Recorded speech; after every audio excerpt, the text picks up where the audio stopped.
Cristian, si t'apareix per xerrar de Sequoia Tree, comencem fent un viatge en el temps. 28 de juliol de 2008. Què passa aquest dia? Pues aquest dia és el primer que quedam, la meva germana i jo, en el local i començàvem a mirar els temes que llavors... els primers temes de Sequoia. I aquest dia, quins són els ciments que poseu del grup? Pues els únics ciments és ella i jo i temes propis, és el que, cantats en anglès, és el que...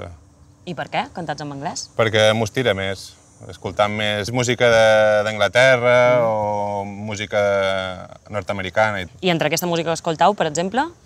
Bueno, doncs mos va pigar molt fort el grunge, mos va agradar molt també tota aquesta moguda californiana, d'Offspring, Green Day, i després hem escoltat ja de tot, des de música 70, King Crimson, Pink Floyd, música actual, no sé.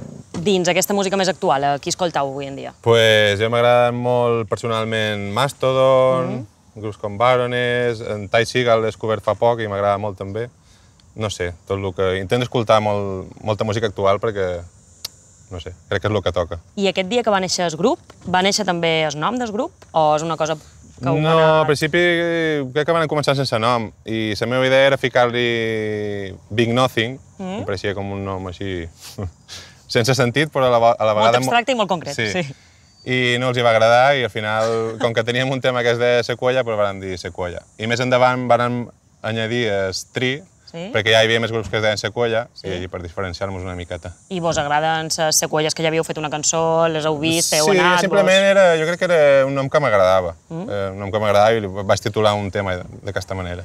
Duis gairebé 10 anys de trajectòria, 9 i poc, però com ha canviat el grup amb aquests anys? Perquè hi ha hagut entrades i sortides, o ha anat evolucionant també? Pues realment el que més hem canviat han estat les bateries, perquè crec que anem pel nostre quart bateria.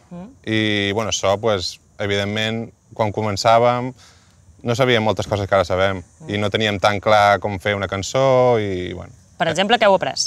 Doncs hem après a cantar una mica... No en sabíeu al principi? Menys. Hem après a tocar una mica, hem après a trobar més el nostre so, tenim millor material, millors amplis... Sou millor grup que quan començàveu? Més experiència, hem fet més bolos... I en el nivell del directe, com el viviu? Sou un grup de... No som un grup molt intens, he de dir. Igual la música sí que és intensa, però no som d'aquestos que estan allà tirant-se per en terra i cridant i tal. Llavors, la música sí que crec que té la seva intensitat. A Eivissa i Sequoia Tree, de quina manera se relacionen? Amb què vos ha influït? El panorama ha estat positiu perquè vosaltres poguéssiu créixer dins Eivissa? Jo crec que som un grup que no encaixem gaire aquí a l'illa, perquè és una música que no està ni de moda, ni és el que s'escolta en els bars, ni res d'això. Però bueno, nosaltres no podem pensar en el que està de moda i el que no, i fem el que ens agrada. Però tot i així sí que heu trobat un camí, no? Qualque manera de... O realment creus que Eivissa està molt tancat? Està molt tancat, està molt tancat. Hem fet els nostres concerts i tal, i estem intentant mirar de tocar una mica més fora. De tocar una mica més fora de Silla, a veure si trobem més públic. És més difícil viure de la música del que la majoria de gent pensa? Viure de la música, no.